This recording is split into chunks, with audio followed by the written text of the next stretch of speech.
Okay, guys. They place a lot of the new CKD X70 over here for us to video, but of course, given that this is the launch of the X70, there are a shit ton of people over here. As we all have expected, right? There are no discernible external design differences with the cars. There is one new color introduction, and there is the deletion of the four-wheel drive variant because the pickup rate is rather low. So you can see the colors that are being placed here, all right, all of them, and then of course people will be around the new color. I mean, of course, this type of color is not new to Malaysians. I think grey is like the safe guy, daring choice now. Given that white, is popular, and of course other colors, and of course the red, ever so popular as well. It's a good-looking color, matches well with the leather seats, and of course this one is a very good color as well. One thing that I really like about the X70 is that every time someone pops open the hood, I always like the view of the engine bay, because at this price point, there are no other cars that tidy up the whole engine bay the way the X70 does. Right, so to see this, you have to be in cars like I don't know, 400,000-500,000 ringgit, or Lexus. They do that, but very few car makers would put the effort, put the investment into tidying up the engine bay. In a way, yes, to some mechanics, it's like I need to remove more panels to fix your car, but in a way, it also prevents the leaves and other stuffs in there. I know it's nice to have a clean engine bay like this, fully covered. All right, now all the stuffs look the same, right?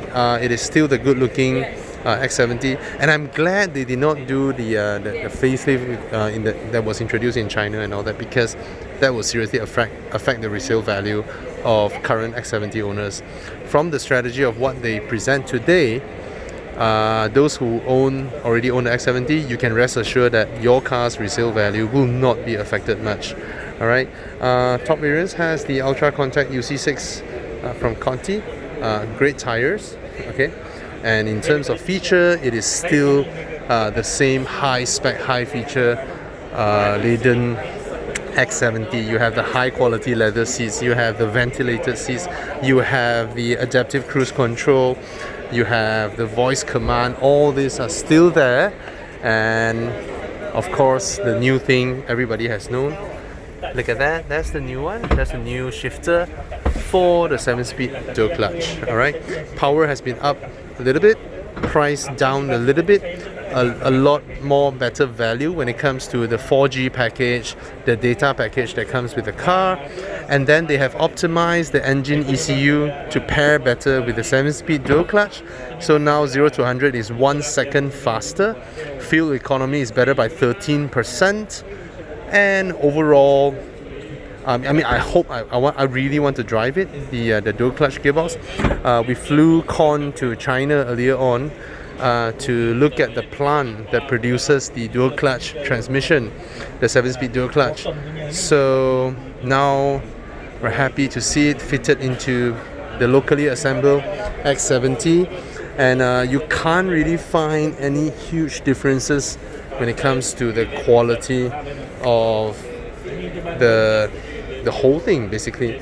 Now what I felt different is the leather on the door panels and the leather on the seats felt slightly different, the touch, but it looks, I mean, it's barely discernible.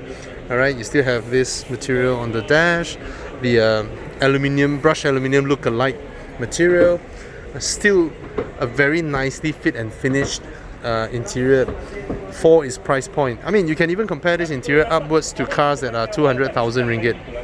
Alright, the fit and finish is just excellent.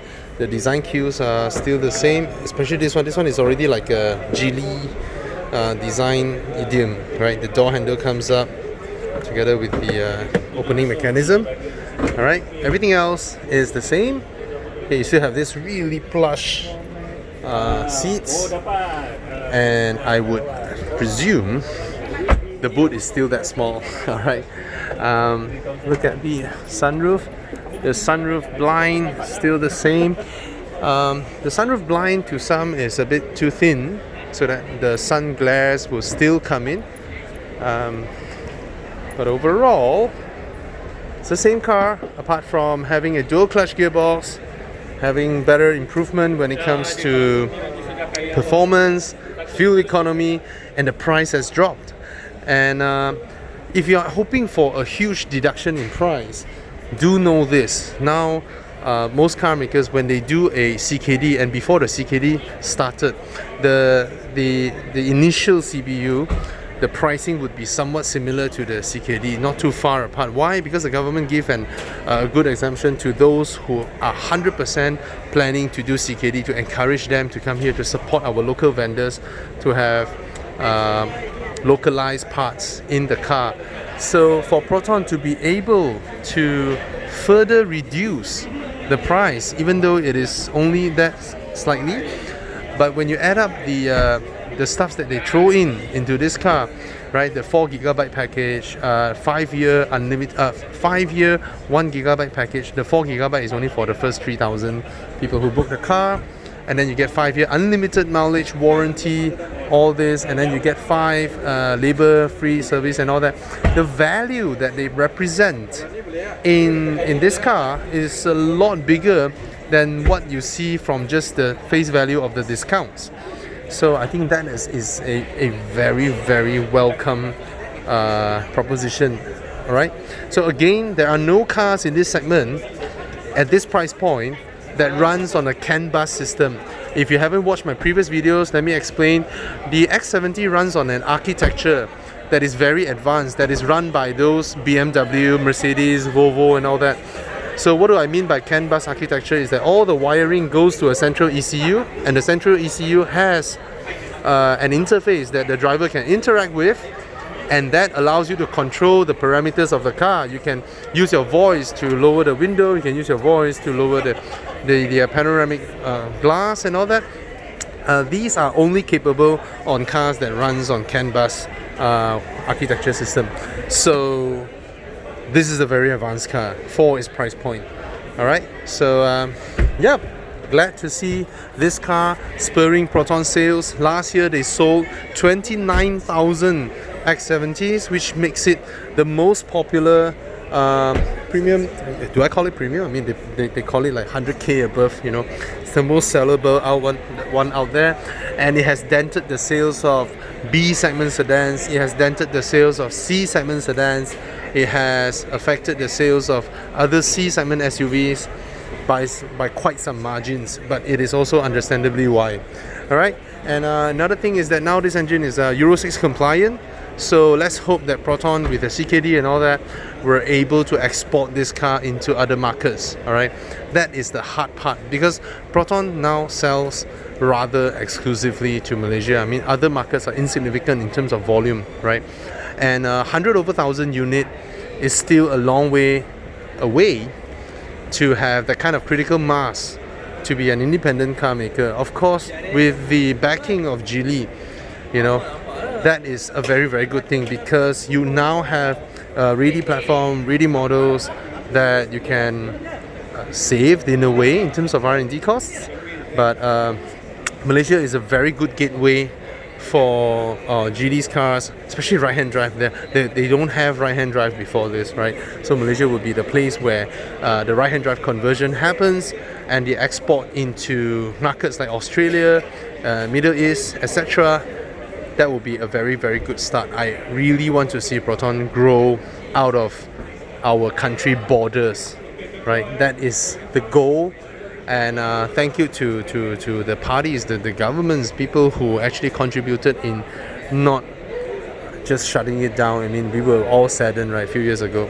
Anyway, so here's the updated X70, and I believe it will still sell really, really well, because it is still a very, very compelling package.